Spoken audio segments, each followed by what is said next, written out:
Hello, boys and girls. This is Mrs. Brooks from the Dalton Public Library, and I like books. Today I'd like to read to you a story about a fascinating basketball team that you may have heard of, and the book is entitled Swish, the slam-dunking, alley-ooping, high-flying Harlem Globetrotters, written by Suzanne Slade, illustrated by Don Tate.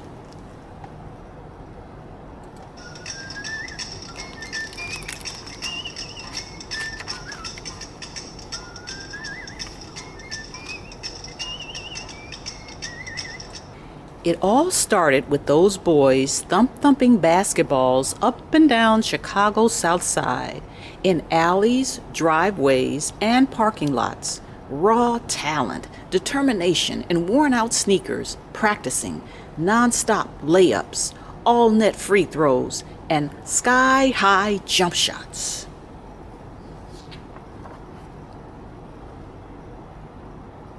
When their team charged into Wendell Phillips High, wearing those official school jerseys, every student grew an inch taller with pride. Their players were unstoppable, division champs. Everyone could see they had as much talent as the country's best hoopsters, but the top teams only recruited white players. So, after graduation, those Wendell Phillips stars joined traveling teams for black players.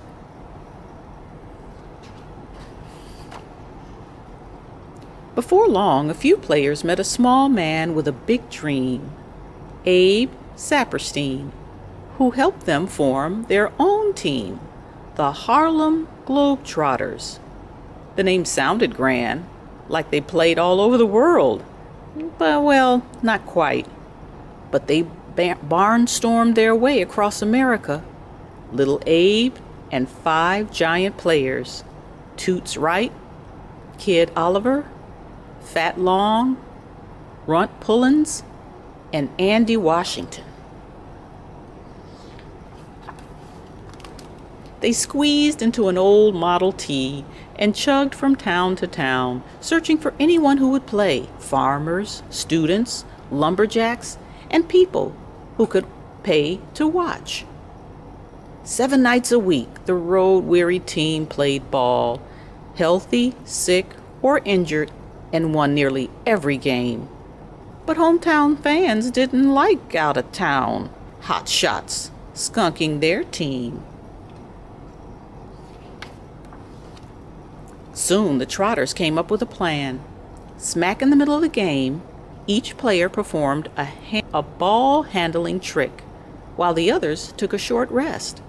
Crowds howled with delight at the surprising sights. One-finger ball spinning, rapid-fire mini dribbling, and a ricochet headshot.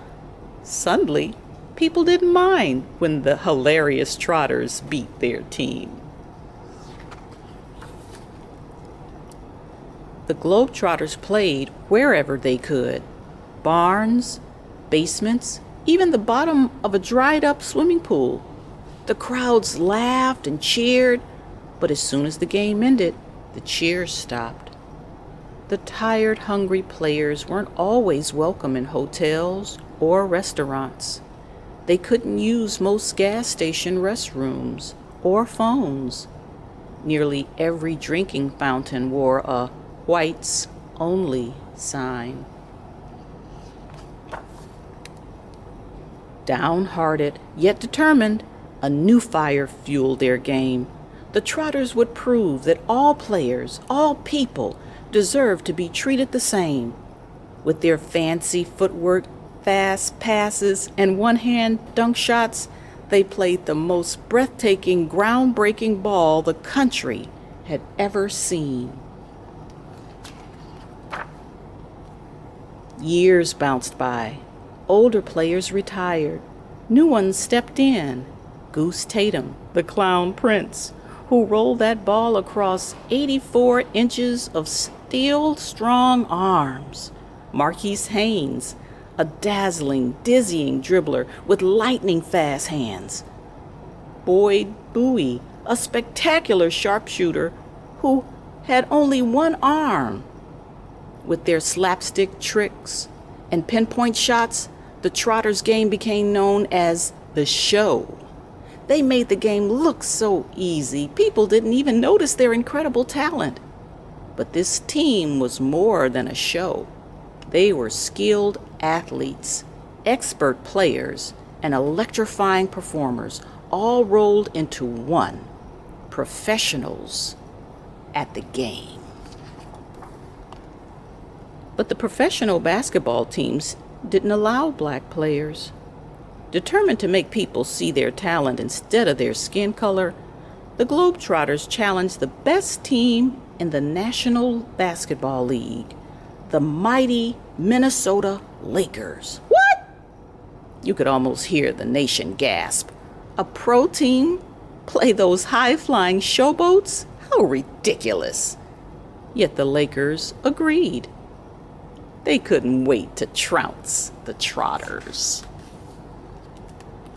Shivering fans lined up outside the Chicago Stadium in middle of the night darkness on February 19, 1948.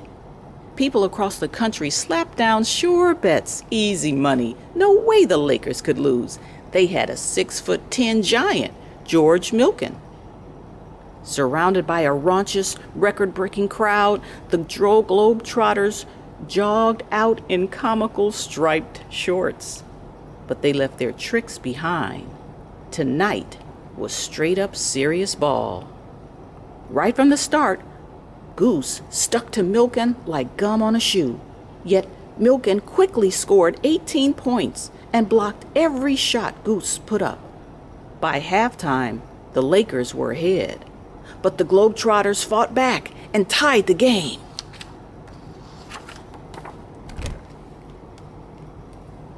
Right before the end of the buzzer, the Trotters sent one last shot soaring toward the net. Swish! Globetrotters win 61-59. Without saying a word, the Trotters showed the world that players with different skin colors belonged on the same court. The Lakers demanded a rematch. The win was a fluke. A year later, the teams faced off again, and the Trotters won again. Now the most popular team in America, the Globetrotters, played to sold-out stadiums and signed a Hollywood movie contract. Meanwhile, NBA teams were barely selling enough tickets to pay the bills. Frustrated team owners gathered to pick next season's recruits.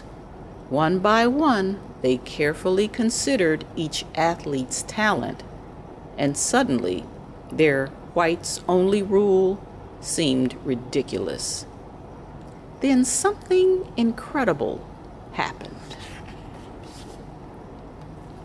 The Celtics owner announced an astounding choice: Chuck Cooper, one of the most remarkable players he'd ever seen, and one of the Globetrotters' newest recruits. Soon, another owner declared his top picks, 2 more phenomenal black players. And the game was never the same. It became non-stop, give it all you got, out to win it, sky's the limit, basketball. After breaking into the NBA, the Globetrotters broke out into the world.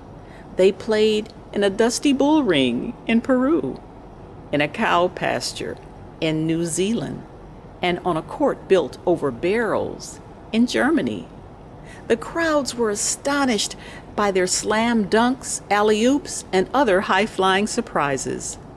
They made thousands of new friends, met popes, princes, and presidents, and even sipped tea with the Queen of England. They shared their joy, laughter, and warm friendship with nations around the world, even ones who weren't friends with the United States. Back home, the Harlem Globetrotters were named America's Ambassadors of Goodwill. How about that?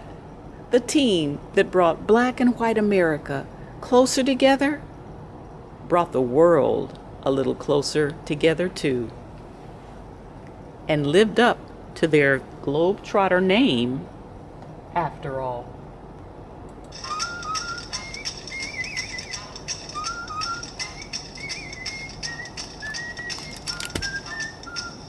The end.